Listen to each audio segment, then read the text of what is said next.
Well, hi there. Hi. So today's topic is going to be about simple present. And in this video, I'm going to explain about the structure, the spelling rules, and I'm going to explain also about the functions of the simple present. And I'm going to give you a lot of examples so you can understand how to use it. Okay, let's start. The present simple. First of all, I'm going to explain you the structure. Okay, so the structure for the present simple in the affirmative, negative, and the question form. So let's start by the affirmative. We are going to have this little formula like subject plus verb in their base form. But wait, in the third person needs the verb to have the final S. But what is the third person? Let's remember the third person is he, she, and it. So I'm going to read all these examples like I, you, we, they, plus the verb in the base form. The base form with these pronouns doesn't need the final S. But in the third person, he, she, it plus verb, but the base form needs the S at the final. But wait, you have to wait. Not all verbs you just have to add a S. Most of them change, and it's not only the S, it IES, or you have to change for Y for I. I'm going to explain you the spelling rules for the third person in the present form, for present simple in the third person. Okay, let's keep going. So in the negative form, we're going to have this formula: subject plus the auxiliary in the negative form, done, doesn't, plus verb in the base form. So let's remember that we are going to use don't and doesn't for the third person. Only doesn't is for the third person. And in the third person, in the negative form, the verb loses the final S. For example, this is the third person: he, she, it. He, she, it doesn't speak. As you can see, there is no S because this S isn't here in the auxiliary. Let's remember, you can remember that. So I, you, we, they don't speak. Speak is the verb, it's in the base form. So in the question form, in the structure, we're going to use this formula: do, does, plus subject and plus verb in the base form and the question mark.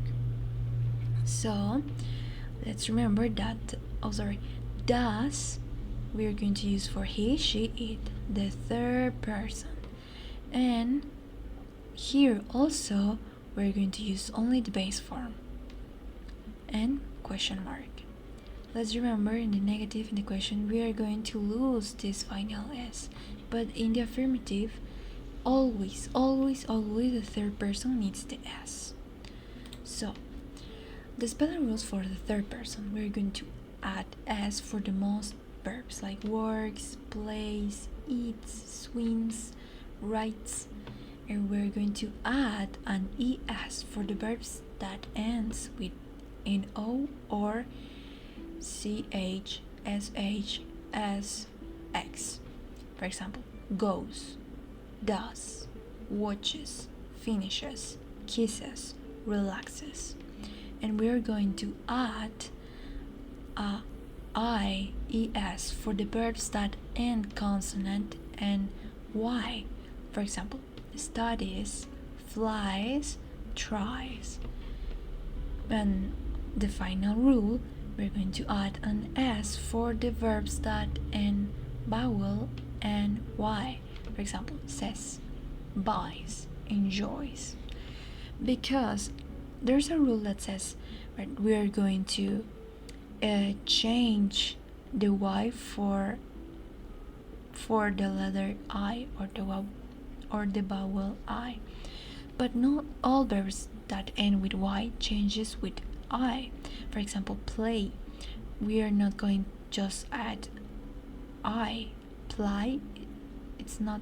That's not the correct form. So we can say play. Plays. No, it's plays. So there are functions of the simple person. Now,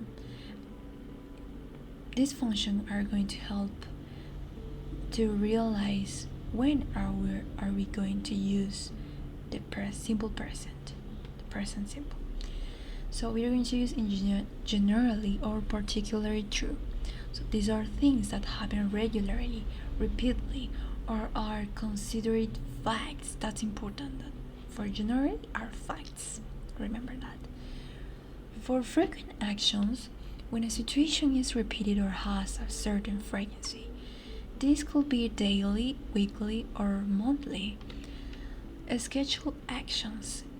There we're going to use when an event is scheduled, like there is a day and an hour, for example. So for sequence of events, when there is a sequence of events, when you use present simple when narrating a story, describing a process, or providing instructions. So I'm going to read some examples for this function so you can use it. Generally or particular true. For generally I'll give you 2 examples. The sun rises every morning. That's a fact.